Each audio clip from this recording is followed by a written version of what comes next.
তো নমস্কার বন্ধুরা, তোমরা দেখছো রিতমস রিভিউ। আমি রিতম। তো এখন কথা বলো ক্র্যাক মুভিটাকে নিয়ে। বিদ্যুৎ জামালের ক্র্যাক মুভি সন্ধ্যার শোটা দেখে আসলাম। কেরম লাগলো মুভিটা? প্রথমত বলি, তোমরা যদি এর ট্রেলারটা দেখে থাকো আর যদি ভেবে থাকো এটা একটা ফ্যামিলি ড্রামা অ্যাকশন মুভি, তাহলে ভাই ভুল কথা। হ্যাঁ, ভাই ভাইয়ের একটা স্টোরি এখানে তুলে ধরা হয়েছে, কিন্তু খুব ছোট একটা পার্টে। এবার ছোট পার্টটাই কাজ করে, হ্যাঁ কাজ করে যায় মানুষের মধ্যে। কারণ ভাই ভাইয়ের যে ভালোবাসাটা দেখিয়েছে, যে স্টোরিটা এখানে তুলে ধরা হয়েছে, সেটা কিন্তু খুব সুন্দর, বাট ছোট, বাট মানুষের মধ্যে কাজ করে যায়। এবার সেকেন্ড বলছি, বিদ্যুৎ জামাল এমন একজন অ্যাক্টার ভাই, যে মানে হলিউডকে টক্কর দিতে পারবে।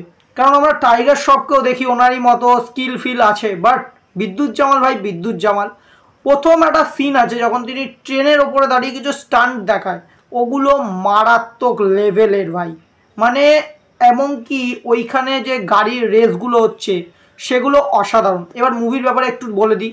মুভিটা হচ্ছে যে দুটো ভাইয়ের গল্প এখানে প্রথমত দেখানো হচ্ছে। সেকেন্ড হচ্ছে তোমাদের যে একটা ময়দান বলে একটা জায়গা রয়েছে, যেইখানে যারা স্কিল জানে, যারা স্ট্যান্ডম্যান আছে, যারা স্পোর্টসম্যান আছে, তারা যায় খেলতে। যদি তুমি জিতে যাও তাহলে লাখপতি, কিন্তু লাখপতি হওয়ার আগে লাস্ট স্টেজে তোমাদের সিংহের গুহায় ঢুকতে হবে। আর সিংহের গুহায় ঢুকলে জানো তো কী হয় ভাই? মরতে হবে। হ্যাঁ, লাস্ট স্টেজটা অতটাই সাংঘাতিক। আর এটাকে পুরোপুরি হোস্ট করছে কে? অর্জুন।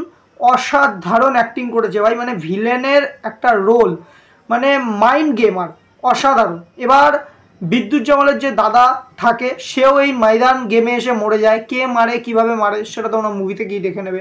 এবার বিদ্যুৎ জামালও পৌঁছে যায় সেই জায়গাতেই, ময়দানে। এবার ময়দানে পৌঁছানোর পরে তার সাথে কি কি ঘটে, সে কিভাবে রেসগুলো যেতে, আর রেসগুলো অসাধারণ। আর লাস্ট স্টেজে যখন অর্জুন আর বিদ্যুতের তোমরা ফেস অফটা দেখবে, ওইটা তো ভাই পয়সা উসুল, মানে অসাধারণ। দুজনের ফাইটিং সিন বলো, দুজন যখন গেম প্লে করছে, ওটা অসাধারণ, খুব সুন্দর। এবার একটু করি নোরা ফাতেহার কথা। নোরা ফাতেহার যদি আমরা কথা বলি, ওদের যে কেমিস্ট্রিটা, ওটা আমার একদমই ভালো লাগেনি।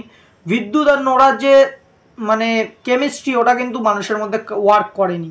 কিন্তু হ্যাঁ, ফ্যামিলির যে সিনটা, মানে ভাই ভাইয়ের সিন, ওটা ওয়ার্ক করে যায়। বিদ্যুৎ জামাল কী করে এখানে পৌঁছায়, সেটা ওয়ার্ক করে যায়। এবং কি ওই যখন রেসগুলো হচ্ছে, পার্ট 1, পার্ট 2, পার্ট 3 স্টেজগুলো কমপ্লিট করছে বিদ্যুৎ জামাল, ওগুলো দেখতে তোমাদের খুব ভালো লেগে যাবে। বাট বলে দেবো, মুভিটা সবার জন্য না।